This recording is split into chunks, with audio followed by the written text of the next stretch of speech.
apanya Ustaz? Kedinginan gitu. Kadang-kadang ya itu kadang-kadang tiba-tiba begitu aja, kadang-kadang kalau saya seingat saya gitu kan, saya tuh dari kecil ya. Jadi dari kecil tuh selalu merasa kedinginan, dan akhirnya saya tuh merasa, jadi ketika saya di kampung dulu itu, jadi dari awal seingat saya itu perasaan sakit tuh selalu menggelayut tuh dari kecil tuh, sampai saya akhirnya pas keluar dari SMA tuh saya pindah ke hijrah ke Jakarta. Nah di situ baru ngerasain anget tuh, di situ sakit-sakitnya tuh hilang Ustaz, gitu Oh kan. ya, alhamdulillah. Iya, kemudian ketika itu saya juga sempat kerja di Bandung dulu, di bagian itu mesin gitu kan, itu suasananya kan panas ya, di Ya, atas 30 ya, itu rasanya badan itu segar gitu. Tapi ketika di hari Minggu saya harus pulang kampung, itu udah ngedrop iya lagi gitu ngedrop Ustaz. lagi. Berarti ibu Iya, ini dominan suhu tubuhnya dingin. Maka ibu, kalau ibu berada di cuaca yang dingin pulang kampung, ibu siap-siap bawa habatus soda, jaitun, sama kusul hindi. oh gitu ya Ustaz. Jadi ketika pulang kampung, ibu makan herbalnya itu habatus soda pagi, pagi tapi makan dulu ya, karena habatus soda kan sifatnya panas dan kering, jadi agak keras untuk di perut. Kalau kita belum makan minum habatus soda bahaya. Terus bagus minum kopi juga bagus, tapi nggak usah pagi, siang bebas ya. Kopi itu sifatnya panas. Atau minum jahe sifatnya panas. Jadi kalau pulang kampung ibu terasa, pokoknya nggak hanya pulang kampung, di wilayah mana ibu wilayahnya itu dingin, karena suhu tubuh ibu tuh lebih dominan dingin. Ketika ketemu dengan wilayah yang sifatnya dingin, ibu akan terasa sakit, pasti dingin kedinginan. Maka satu herbalnya itu habatus soda, kustul hindi, jaitun. Nah makanannya hindari sayuran, sayurannya jangan banyak-banyak, karena sayuran itu sifatnya dingin. Kalau kebanyakan makan sayur juga di tempat dingin, kondisi tubuh dingin, makin kedinginan. Maka eh, cari yang makanan yang bisa ngebakar, kayak tepung-tepungan itu nggak apa-apa ya, gorengan yang pakai tepung karena sifatnya panas, nasi ya. Terus daging kambing misalnya panas, duren panas. Terus apalagi yang panas, jahe panas. Ya, cara taunya makanan itu panas yang dirasa di tubuh ya. Oh, iya. Paham nggak maksudnya? Ini masih masih bingung kan yang bedain panas apa dinginnya gimana? Gampang gini nih. Kita minum. Kalau herbal itu sudah ada ketentuannya. Kalau herbal pokoknya habats itu panas. Hafalin aja nih. Herbal, habats, jaitun panas. Kusul hindi panas, hafalin aja. Madu dingin, ya. Bidara dingin. Nah, ini hafalin nih. Terus makanan semua jenis sayuran dingin. Iya. Ini penelitiannya dari Syekh Ibnu Qayyim Al-Jauziyah. Beliau sudah meneliti. Jadi kita udah tinggal ngikutin aja, gampang dah pokoknya. Buah semangka dingin, timun dingin. Nah, ibu kalau lagi tempat dingin jangan makan makanan yang dingin. Ya, makannya yang sifatnya panas, bukan sifat dingin. Bukan berarti makanan sayur yang lagi panas enak nih buat hangatin tubuh. Iya, sesaat enak, tapi sayur itu sifatnya dingin. Gini. Maka nanti ibu akan menggigil lagi setelah itu. Paham ya maksudnya ibu ya? Insya Allah Ya, paham insya ya. Allah. Jadi kalau lagi di pulang kampung atau ke tempat yang dingin gimana nih? Pokoknya kalau pulang kampung ke tempat dingin harus siap-siap habatus soda, jaitun untuk dikonsumsi. Terus minumnya jahe. Nah, terus makanannya apa ya? Daging. Buat daging kambing, apa yang sifatnya panas tuh. Sifatnya panas itu kenapa bisa panas ya? Karena dia tubuh kita ngolahnya lebih lama di dalam tubuh. Kayak tepung-tepungan kan lama di dalam tubuh, jadi di pembakarannya lama, makanya panas. Kalau yang sifatnya dingin itu biasa pembakaran cepet di dalam tubuh, makanya jadinya makanan itu dingin.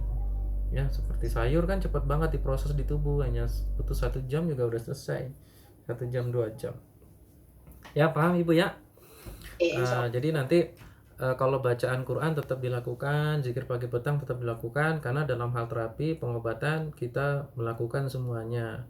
Pola makan, herbal, zikir, berdoa, ruqyah mandiri. Ruqyah mandiri ada kelasnya sendiri. Kemarin kalau ibu nggak ikut, ada di video YouTube juga ada contoh-contoh seruqyah mandiri, nanti tinggal diikutin aja. Gampang kok, baca, tiup, usap-usap seluruh tubuh.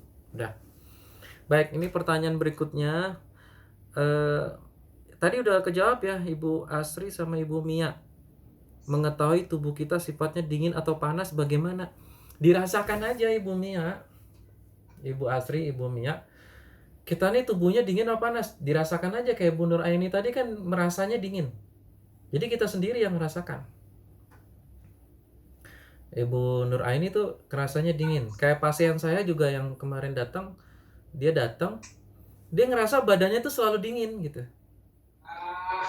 Gitu ya. Maaf Bu Nur Aini, audionya dimatikan dulu ya biar nggak masuk. Nah, jadi badannya tuh dingin gitu. Jadi kalau dicek suhu nih pakai termometer yang di kepala atau yang di mulut atau yang di ketek, pasti di angka 35, 34. Kan dingin tuh. 33 kan berarti dingin. Normalnya kan di angka 36 ya. Kita tuh normal 36. Nah, kalau orang suhunya di 33, 34, 35 selalu di situ. Dan biasanya 35, berarti dia dingin nih badannya. Gampang aja pokoknya ya Bu Mia. Kita ngerasanya aja. Bu Mia sudah paham Bu Mia? Jadi kita rasakan di tubuh kita nih rasanya dingin atau panas gitu. Cara taunya dirasakan aja. Kita sindromnya dingin atau panas. Ya. Kalau orang Jakarta mah stabil aja, tapi kebanyakan panas. Kenapa? Karena makanannya kebanyakan makanan yang panas. Sukanya goreng-gorengan, tepung-tepungan, nasi banyak, terus daging kambing, duren, sekarang musim duren. Kopi itu panas. Jahe panas. Makanya kalau nih ada COVID nih, minum jahe. Iya, minum jahe. Tapi sedangkan dia itu sindromnya panas. Terus tambah lagi minum jahe. Malah jadi lemah tubuhnya. Paham ya? Paham enggak? Ya, ada pertanyaan lagi? Yang pertanyaan materi awal nggak ada yang nanya ya? Wah, menarik, panas dingin kayaknya. Silakan. Masih ada setengah jam. Waalaikumsalam Bu. Ibu suaranya nggak ada Bu. Bu Kurniasi Sari, Bu Sari. Coba volumenya Bu. Udah?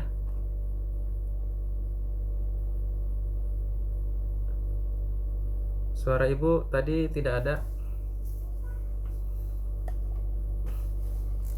Silakan. Ibu Sari lagi mencari itu. Ada yang mau ditanya yang lain? Tidak ada?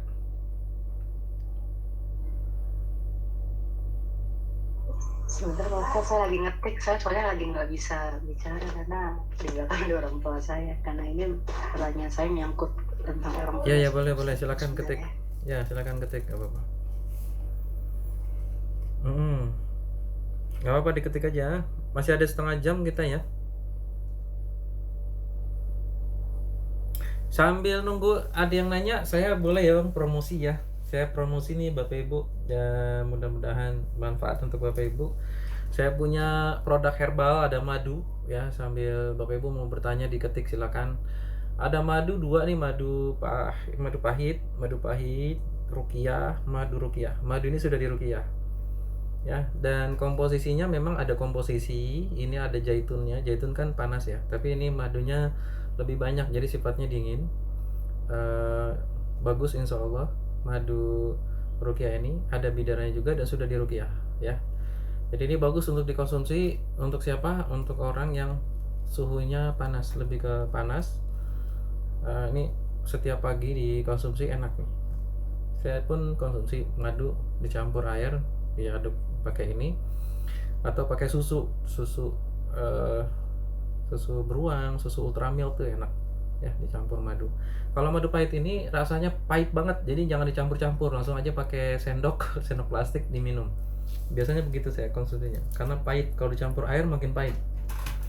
Terus saya ada sabun bidara ya, izin promosi ya Bapak Ibu. Sabun bidara ini buatan teman saya. Ini semua buatan teman saya tidak buat sendiri ya, alhamdulillah. Eh, tapi semuanya berlabel KikiH, Quantum Quranic Healing, komunitas yang saya bangun, dan teman-teman ini semua insya Allah teman-teman kami. Ini Kiai punya pondok pesantren ya. Beliau ini bikin bersama santrinya sabun bidara yang sudah diruqyah Al-Baqarah dan Ali Imran, 2 surat full Az-Zuhrain, sebagaimana hadis bisa terlindung dari penyakit gangguan jin dan sihir. Maka sabun bidara ini bagus untuk gangguan jin dan sihir, dan kebanyakan memang jin dan sihir itu kan sifatnya panas, dan ini bidara itu dingin, jadi ini bagus. Ini selain bagus untuk gangguan jin dan sihir, ini juga melembutkan kulit ya. Jadi ternyata ada beberapa yang langganan beli itu ternyata dia untuk muka. Begitu saya tanya, nih orang beli terus, saya nggak kenal sama dia, untuk apa ya gitu ya. Ada masalah kah, punya gangguan jin? Dia bilang enggak ada. Terus untuk apa? Ternyata untuk jerawat katanya. Emang enak-enak, ternyata diri dia untuk jerawat itu jadi bersih pakai ini ya. Ini bagus juga untuk melembutkan kulit, menghaluskan kulit, dan penyakit jerawat kalau anak-anaknya ada yang jerawatan. Itu ini ada minyak bidara juga ya, minyak bidara saya sudah diruqyah juga khusus bidara. Terus ini santung oil untuk persendian. Kalau ini buatan Sinse, jadi pengobatan Cina, TCM ya, traditional Chinese medicine. Alhamdulillah saya punya teman-teman banyak dari herbalis, bekam semua, dan mereka semua support untuk saya menjual produk-produk mereka ya, dititipkan ke saya untuk dijualkan. Ini minyaknya bagus, saya coba untuk diri sendiri. Jadi produk yang saya jual ini saya coba dulu dan emang enak, dan ini banyak cocok nih. Santung oil untuk persendian, stroke, asam urat itu terasa kalau di ini. Selain herbal butuh diminum juga harus ada ya, panas dinginnya itu. Kalau ini untuk luar aja, ini hanya untuk luar, jadi mau panas mau dingin ini cocok karena ini untuk luar aja nih, untuk dioleskan di luar. Kalau dia ada persendian, ada sakit, pakai ini bagus nih ya. Itu baik, pertanyaannya sebentar dari Ibu Asri Inal ke masalah depresi.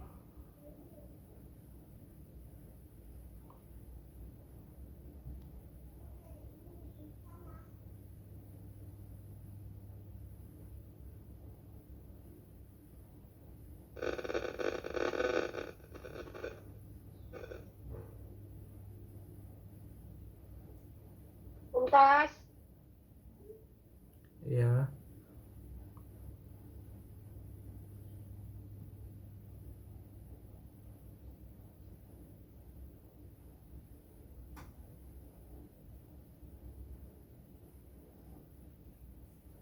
Ya baik, ini Ibu Asri atau Mbak Asri ya? Udah nikah belum? Belum ya?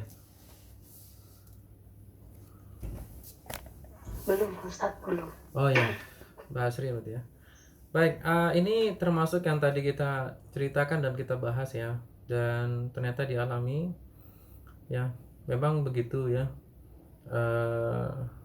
Ini sebagai anak yang dulu mungkin anaknya antum pernah nakal gitu, terus orang tuanya langsung nakal, itu luar biasa ke antum sikapnya, dan ini menjadikan diri antum timbul depresi emosional.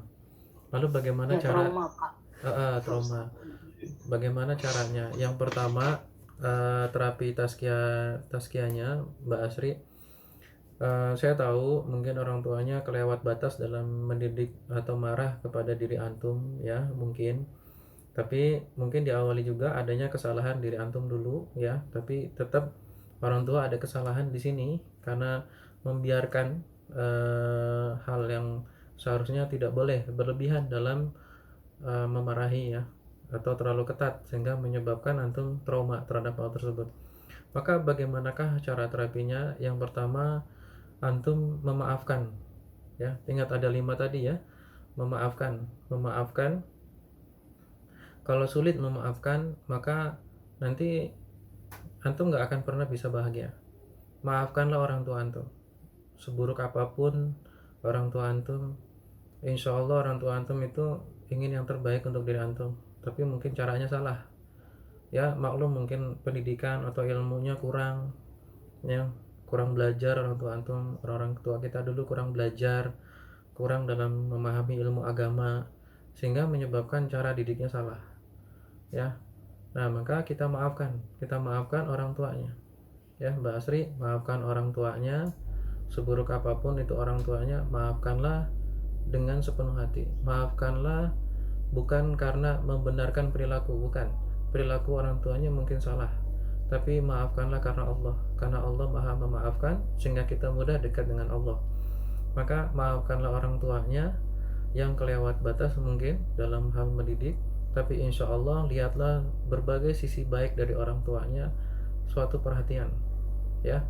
Walaupun sekarang mungkin antum merasa bahwa over dalam keseharian, nah ini akan terjadi perubahan, insya Allah, yakin deh, akan terjadi perubahan ketika satu, antum sudah maafkan dulu dalam hati antum, ya Allah saya maafkan orang tua saya, ya Allah. Satu itu ya, lakukan ini. Yang kedua, berdoa, diangkat kedua tangannya, seringlah berdoa, ya Allah lembutkanlah hatiku, ya Allah, lembutkanlah hati kedua orang tuaku, ya Allah. Sebutin namanya boleh, dan siapa saja yang berkaitan dengan diri antum, ya Allah lembutkan hati mereka dan harmoniskanlah hubungan kami, harmoniskan hubungan kami, ya Allah. Nah, selalu doa itu, minta sama Allah seperti itu.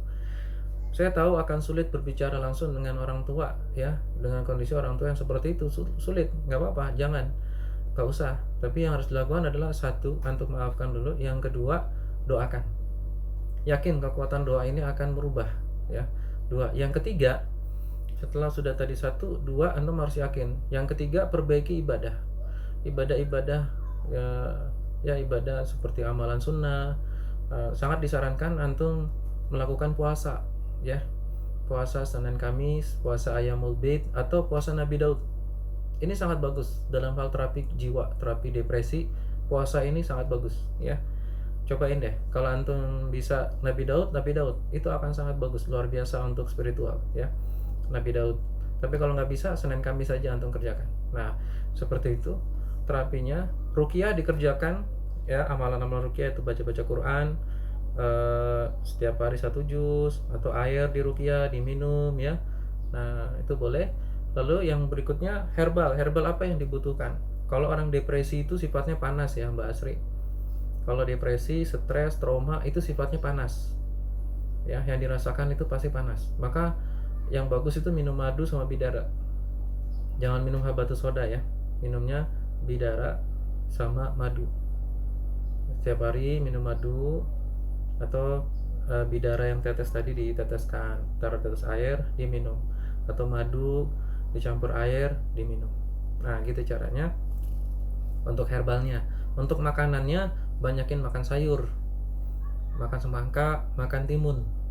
Karena sifatnya stres, depresi, trauma itu panas, maka konsumsi makanan yang sifatnya dingin, seperti semangka, timun, buah-buahannya, terus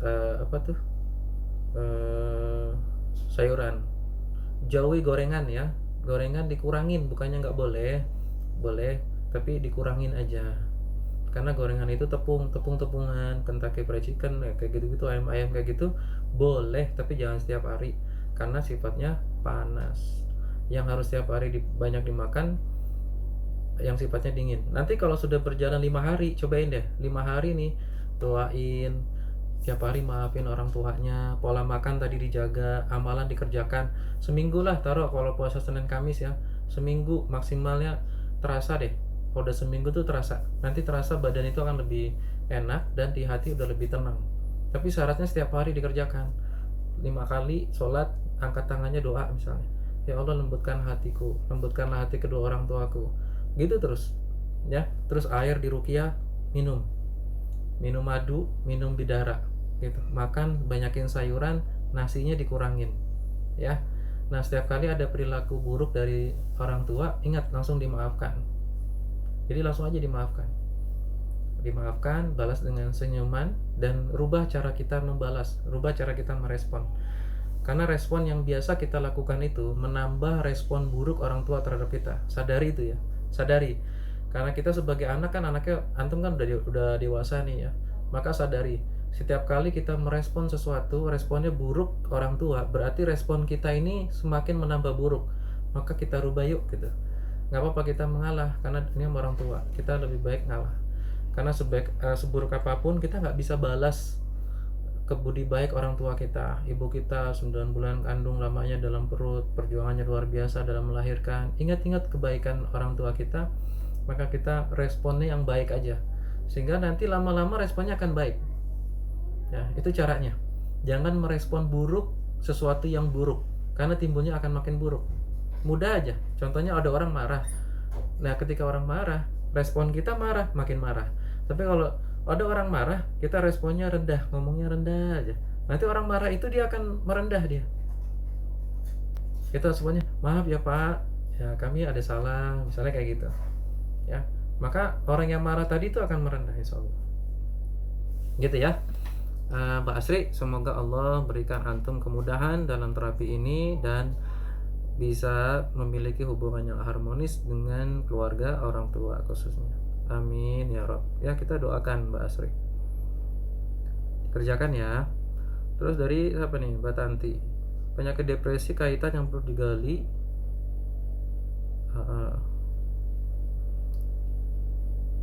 Ini bikin resume ya. Resume apa? Ada orang depresi digali sumbernya dan diselesaikan, kemudian diminta untuk menambah amalan. Ya, kira-kira seperti itu, tapi ingat ada 5 hal hubungan yang harus diperbaiki ya Mbak Asri. Mbak Asri bikin resume nih ya. 5 hal di masa lalu yang ya. Terus harus ada 5 hubungan yang harus ditambah ya Mbak Asri. Mbak siapa? Iya, Mbak Tanti ya. Mbak Tanti. Itu resumenya kurang dikit. Kurang ya. Mbak Mia ya, manfaat daun bidara apa aja? Saya punya pohonnya tapi nggak tahu gunanya. Manfaatnya banyak. Jadi pohon bidara itu sebagai antioksidan juga. Jadi ada antibiotiknya, ya. Maka bisa juga untuk membersihkan setelah haid. Jadi biasanya kalau Aisyah radhiyallahu an ketika selepas haid, maaf ya, mencuci vaginanya itu dengan 7 lembar daun bidara yang ditumbuk, dihaluskan. Jadi bisa buat mencuci di bagian vaginanya untuk membersihkan dari kuman-kuman, penyakit-penyakit. Ya kalau kita pakainya daun sirih kan, ya itu sama, dia mengandung antibiotik ya. Jadi bisa untuk itu. Lalu bisa untuk diminum. Kalau diminum bentuknya ada yang minyak bidara begini, atau kalau punya daunnya boleh direbus. Jadi daun buahnya itu diambil, dicuci, lalu direbus. Setelah direbus, biarkan dingin. Setelah dingin, baru diminum. Diminum air rebusannya aja, daunnya jangan lagi. Nanti air rebusannya berbentuknya seperti teh ya, warnanya agak coklat gitu ya. Ya, jadi seperti teh, itu diminum ya, Mbak Tanti. Caranya gitu. Mbak Mia ya, maaf, Mbak Mia ya, nanya tentang bidara. Ya, Bu Sari, silakan Bu Sari. Ya, assalamualaikum Ustaz. Waalaikumsalam. Udah ada masuk. Oh iya. Ini kalau dilihat dari permasalahan yang 5 itu, kayaknya ada semua di saya. Ada, Masya Allah. Iya, ada Semoga masalah Allah di masa lalu kan. mudahkan. Jadi hal itu bikin kita takut menghadapi masa depan. Iya, benar. Cuman ya sambil proses rukyah ini kan jadi sedikit-sedikit udah alhamdulillah. Dulu saya sampai takut keluar rumah, sampai seperti itu Ustaz. Oh iya, paranoid ya, takutan. Takut keluar rumah, takut makan, tapi pikiran serem banget deh, gitu kreatif banget pikiran seremnya. Iya, depresi. Terus tapi alhamdulillah berjalannya waktu udah mulai sedikit-sedikit kayak bahagia tanpa syarat gitu tuh udah mulai kita udah mulai menghargai diri sendiri ya intinya ya. Nah untuk yang kelima ini menjaga hubungan dengan orang tua, untuk dengan Allah itu alhamdulillah semenjak sakit-sakit itu kita jadi lebih memperbaiki ibadah kita, niat-niat kita udah ya Ustaz ya. Iya. Untuk orang tua kan sudah almarhumah ya Ustaz ya, itu sih insya Allah udah bisa. Memang ada juga trauma dari orang tua itu, perkataan-perkataan yang kalau Iya. alhamdulillah artinya dulu. Cuma kadang-kadang ada catatan-catatan yang Iya. sudah bisa ikhlasin Baik. maafin. Kalau untuk ke suami, hubungan suami istri itu bagaimana ya Ustadz? Terutama tadi ketika hubungan suami istri, bahkan sampai ketika istri di dapur pun harus melayani suaminya kan, Ya. kalau tidak nanti istri dilaknat malaikat. Benar. Apakah sampai sedemikiannya? Apakah istri itu nggak ada posisi bergeningnya? Kenapa dia nggak bisa melayani gitu? Ada nggak sih Ustadz? Maksudnya kan Allah maha adil ya, gitu kan? Iya. Ketika ada masalah kita nggak bisa melepaskan, yaitu ya, prasangka baik kita sama Allah, sifat-sifat Allah, Allah maha baik. Nggak meletakkan hukuman langsung main dihukum begitu, kita jadi ketakutan sendiri. Kita lagi kayak begini kondisinya. Terus itu satu. Terus yang masalah yang kedua, untuk masalah hubungan suami istri itu, apakah nggak ada hubungan timbal balik gitu? Pertama, istri memang butuh ridho suami untuk masuk surga, ya kan? Tujuan kita, visi misi kita pasti itu, pengen suami ridho. Tapi apakah mentang-mentang suami itu diperlukan ridhonya, terus jadi suami boleh otoriter gitu? Istri itu nggak boleh punya kemauan, istri itu nggak boleh punya pendapat, istri itu nggak perlulah ridhonya istri. Buat apa ridhonya istri dalam menjalani rumah tangga? Apakah sampai sedemikian Islam mengatur? Terus yang ketiga, dalam hubungan suami istri lagi, apakah ketika suami mau dan harus dilayanin terus istrinya nggak bisa, bukan dalam artian tidak mau ya, tapi tidak bisa, tidak sanggup, baik dalam segi kejiwaan atau kesiapan yang lain-lainnya, mentalnya, apakah suami itu dalam Islam itu tidak pernah memikirkan bagaimana ya kalau istrinya yang lagi kepingin, lagi yang mau gitu loh. Apakah suami itu peka dengan hal itu? Apakah suami itu tahu, oh istriku kapan ya kepinginnya, kok hal itu terjadi ketika suami aja yang minta gitu, ketika suami aja yang kepingin. Nah gitu, apakah bagaimana tuh hak-hak itu? Terus yang ke pertanyaan berikutnya mengenai herbal dan makanan. Kalau badan saya itu kalau di termometer ya Ustaz, saya kan punya ada termometer di rumah, saya suka penasaran. Kalau dari segi suhu tubuh sih seringnya dingin, 35-an di area situ. Tapi yang saya rasakan tuh sering suka sariawan, panas dalam, tenggorokan nggak enak, dada panas, sesek itu. Jadi bingung. Jadi saya sudah gitu. Baik. Sudah. Dan itu lagi ada lagi. Penyakit tuh muter aja Ustaz di badan. Iya. Ini pasca habis operasi ablasi jantung. Ya dada sesek. Saya juga ada saraf kejepit kaki kesemutan. Muter aja kayaknya, sakit tenggorokan, rasa gatal, sariawan, macam-macam yang dirasain. Baik. Ya gitu Ustaz. 5 dulu ya, saya takut lupa nih. Iya Ustaz, apa? Takut lupa. Waalaikumsalam warahmatullahi. Baik, yang pertama pertanyaannya bagus juga ya. Yang pertama mengenai hubungan suami istri ya. Ya memang hubungan suami istri ini yaitu demi menjaga pandangan si suami ya, demi menjaga juga kerukunan. Ketika suami itu memiliki hasrat, maka segera dipenuhi, dan memang dalilnya seperti itu. Maka ketika si istri menolak, timbulnya akan dilaknat oleh malaikat. Nah ini pertanyaan nomor 1 ini berkaitan pertanyaan nomor 3. Saya jadikan 1 ya. Saya jadikan 1 nih jawabnya nih ya. Dan sebenarnya ini saling terkait. Kenapa terjadi sama seseorang dalam rumah tangga ini? Kok sepertinya si suaminya aja sih yang paling diuntungkan ya, kalau lagi butuh langsung dilayanin, tapi si istrinya gimana nih gitu kan? Kapan kebutuhan istrinya? Terus bagaimana kalau lagi nggak kepengen atau gimana? Nah, yang perlu dipahami permasalahan yang terjadi kurangnya komunikasi yang buruk di antara kedua belah pihak. Jadi suami dan istri ini punya komunikasi yang buruk. Ini yang mesti dipahami. Cara tahunya gampang banget, yaitu ketika antum ngobrol. Coba deh, bisa nggak ngobrol 1 jam tanpa berantem? Pasti nggak bisa. Bener nggak? Nggak bisa. Pasti ada aja deh berantem. itu artinya komunikasi yang buruk. Jadi sebenarnya yang terjadi di nomor 1, nomor 2, nomor 3 ini, ya nomor 1, nomor 2, 3 yang terkait sama suami istri ya. Ini sebenarnya terjadi, masalah ini terjadi, pertanyaan ini timbul dikarenakan hubungan komunikasi yang nggak bagus ya.